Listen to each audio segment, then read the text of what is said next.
Ассаламу алейкум туғандар. Жалпы Тақма Алмат каналымыздың қатталушылары.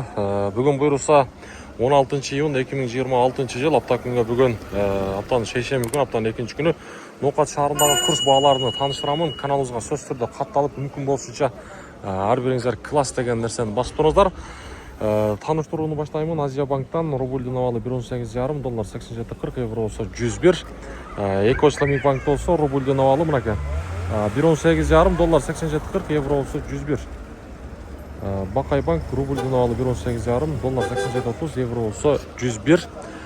Обменниктерді дағы сіздерге қоштаймын. Ақсалмастырыңыздар. Біз ақшалы екен, мынау жерде обменниктер білесіздер. Рубльдің авалы мынаке 1.17,5 доллар 87.40 евро болса 99 сом 50 тиын. Каналымызға туғандар сөз түрде қатталып көріңіздер, комментарий жазыңыздар, қайсы жақтан көріп отырсыздар. Анандағы лайк басқанды ұмытпайыңыз достар, дағы бір жол айтайын. Бізден каналды қолдап тұрасыздар. Эми Капитал банк мен Доскерада банк көстім. Доскерада банк болса рубльдің авалы 1.18,5 доллар 87.40 евро болса 100 сом 80 тиын. Ал эми Капитал банктадағы рубльдің авалы 1.18,5 доллар болса 87 сом 40 тиын. Каналымызға сөз түрде қатталып мүмкін болушынша әрбіріңіздер активный болып тұрыңыздар. Сөз түрде класс басқанды да ұмытпаңыздар.